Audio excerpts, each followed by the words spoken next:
नमस्कार साथियों, स्वागत है आप सभी का बहुत बहुत हमारे YouTube चैनल में। साथियों, कई लोगों को कमेंट्स आ रहे थे कि सर हमें ये बताइए कि जो सर्वे अभी चल रहा है, BLO फार्म दे जा रहे हैं घर पर, उस फॉर्म को कैसे भरा जाता है ऑफलाइन।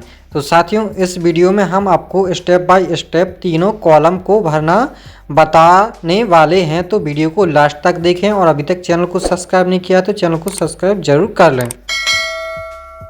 साथियों, हम फॉर्म को भरते हैं तो सबसे पहले फॉर्म में आपको कुछ जानकारी चाहिए पड़ेगी। तो जानकारी में आपको बता दूं कि आपको पहले कॉलम में आना है। पहले कॉलम में आपसे पूछा जा रहा है कि जन्म तिथि क्या है। तो यहाँ पर मैं आपको बता दूं कि जन्म तिथि आपको उस व्यक्ति की लिखनी है। तो आधार कार्ड आपको ले लेना है। तो जो भी जन्म तिथि होगी तो यहाँ पर आपको जन्म तिथि लिख देना है, जितनी भी जन्म तिथि होगी, ठीक है ना। इसके बाद में आपको यहाँ आधार नंबर डालना है सेकंड कॉलम में। तो यहाँ आप आधार नंबर डालेंगे, क्योंकि मैं यहाँ आपको एक डेमो दिखा रहा हूँ। मैं किसी का आधार नंबर यहाँ लिखकर नहीं बता सकता, क्योंकि यह नियम के विरुद्ध है। इसके बाद में हमसे पूछा जा रहा है मोबाइल नंबर। तो जो भी मोबाइल नंबर होगा उस व्यक्ति का आपको यहाँ पर मोबाइल नंबर डाल देना है, जिसका भी आप फॉर्म भर रहे हैं। तो यहाँ से मोबाइल नंबर डाल दीजिए। इसके बाद में हमसे पूछा जा रहा है कि पिता या अभिभावक का नाम। तो जो भी उस व्यक्ति के पिता या अभिभावक यानी कि पिताजी का नाम होगा तो यहाँ से आपको क्या कर देना है, नाम लिख देना है। इसके बाद में पिता या अभिभावक का ईपिक नंबर। ईपिक नंबर क्या होता है, जो वोटर कार्ड नंबर होता है यानी कि पहचान पत्र पर लिखा हुआ नंबर होता है, वो यहाँ पर आपको लिख देना है। तो जो भी उसका नंबर होगा यानी कि उनके पिताजी के वोटर कार्ड का नंबर होगा, यहाँ पर आपको वो लिख लेना है। इसके बाद में आपसे पूछा जा रहा है माँ का नाम। तो जो भी आप वोटर की माँ का नाम होगा यानी कि मतदाता की जो माँ का नाम होगा वो आपको यहाँ पर फिल कर देना है।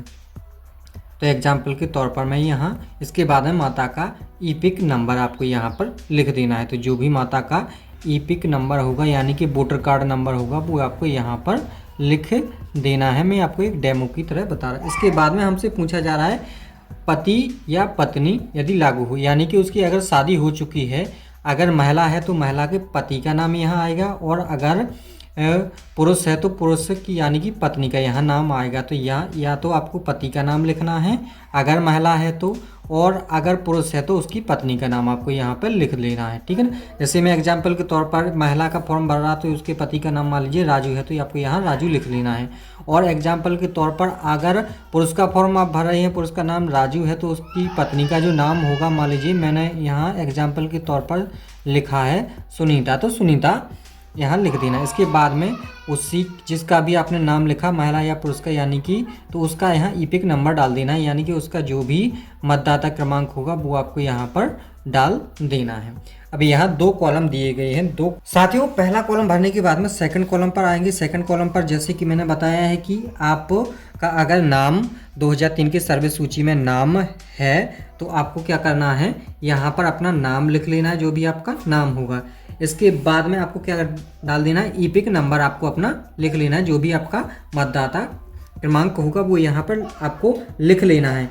इसके बाद में रिश्तेदार का नाम लिखना है। नहीं, रिश्तेदार कौन है तो यहाँ आपको अपने पिता का नाम लिख लेना है, ठीक है ना। यहाँ पिता का नाम लिखने के बाद में आपसे पूछा जा रहा है रिश्ता क्या है उनसे आपका, तो यहाँ पर आपको लिख लेना है पुत्र, ठीक है ना।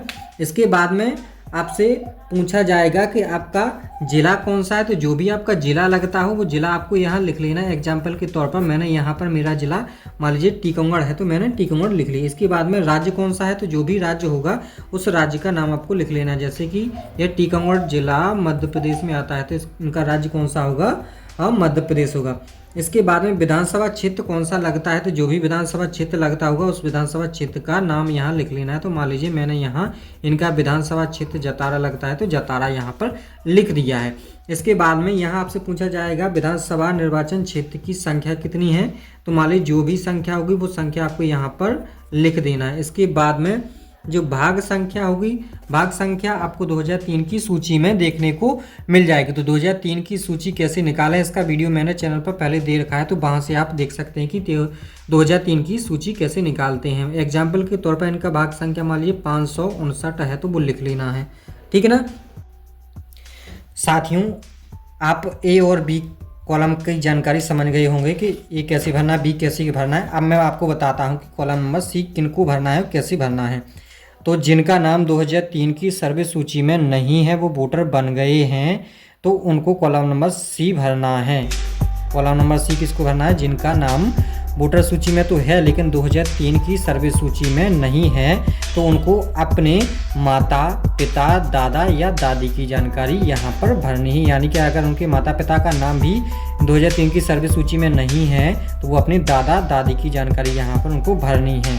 तो इसके लिए भी सबसे पहले उनसे पूछा जा रहा है कि नाम क्या है। मान लीजिए एग्जाम्पल के तौर पर उनका नाम राधे श्याम है, तो यहाँ राधे श्याम लिख देना है। इसके बाद में इनका ईपिक नंबर क्या है, वो ईपिक नंबर आपको यहाँ पर लिख देना है। ईपिक नंबर मैंने पहले भी आपको बता दिया है कि पहचान पत्र क्रमांक होता है जो हर पहचान पत्र पर लिखा हुआ होता है और ऑनलाइन सूची निकाल कर भी आप इसको निकाल सकते हैं। इसके बाद में आपसे पूछा जाए रिश्तेदार का नाम, यानी कि राधे श्याम के पिताजी का नाम यहाँ आपको लिखना है। मान लीजिए राधे श्याम के पिताजी का नाम है भरोसे, तो यहाँ आपको भरोसे लिख देना है। इसके बाद में जैसे पूछा जाए रिश्ता, तो राधे श्याम का भरोसे के साथ रिश्ता क्या है, तो मान लीजिए पुत्र है, तो यहाँ पर आपको पुत्र लिख लेना है। फिर पूछा जा रहा है जिला, तो यहाँ से जिला लिख लेना है। मान लीजिए जिला मैंने इनका ललितपुर है, तो ललितपुर यहाँ आपको लिख देना है। इसके बाद राज्य कौन सा है, तो ललितपुर जो जिला है वह उत्तर प्रदेश में आता है, तो इनका उत्तर प्रदेश से लगभग राज्य है। ठीक है। इसके बाद में विधानसभा क्षेत्र कौन सा है, तो जो भी विधानसभा क्षेत्र लगता हो वो यहाँ लिख देना। मान लीजिए एग्जाम्पल के तौर पर मैंने लिख दिया महरौनी। ठीक है। फिर यहाँ पे पूछा जाए विधानसभा क्षेत्र क्रमांक, तो जो भी विधानसभा क्षेत्र क्रमांक होगा वो क्रमांक यहाँ लिख देना। मान लीजिए मैंने एग्जाम्पल के तौर पर 43 लिख दिया। इसके बाद में भाग संख्या और क्रम संख्या लिखना है, तो यह आप मतदाता सूची जो 2003 की निकाल करके उसमें देख सकते हैं। मतदाता सूची 2003 की, यानी कि जो सर्वे सूची है 2003 की, वो कैसे निकालें, तो मैंने अलग से वीडियो बना के डाल दिया है चैनल पर, तो वहाँ जाकर आप देख सकते हैं। तो मान लीजिए इनका जो भाग संख्या 121 है और क्रम संख्या मान लीजिए 59 है, तो यहाँ से इस प्रकार से आपको लिख लेना है। इस प्रकार से आप ऑफलाइन ही अपना फॉर्म भर के अपने BLO को जमा कर सकते हैं। अगर कोई जानकारी आपको समझ में नहीं आई हो तो कमेंट करें, हम आपकी मदद ज़रूर करेंगे। और ऐसी ही जानकारी प्राप्त करने के लिए कृपया हमारे चैनल को सब्सक्राइब करें और वीडियो को अधिक से अधिक लोगों को शेयर ज़रूर करें, जिससे कि और लोगों को भी यह जानकारी प्राप्त हो सके। और एक चीज़ और मैं बता दूं कि यह जो सर्वे है यह 4 दिसंबर तक चलेगा, तो अंतिम तारीख को ना बैठे, अंतिम तारीख से पहले ही अपना फॉर्म अपने BLO को दे दें, क्योंकि 4 दिसंबर के बाद आपका फॉर्म नहीं लिया जाएगा। और अगर आप फॉर्म BLO को नहीं देना चाहते हैं तो अगला वीडियो में ऑनलाइन फॉर्म भरना बता रहा हूं कि आप अपना ऑनलाइन ही घर से फॉर्म कैसे भर सकते हैं बिना BLO के पास जाए, बिना कोई डॉक्यूमेंट दिए। तो उस वीडियो को देखना ना भूलें। धन्यवाद।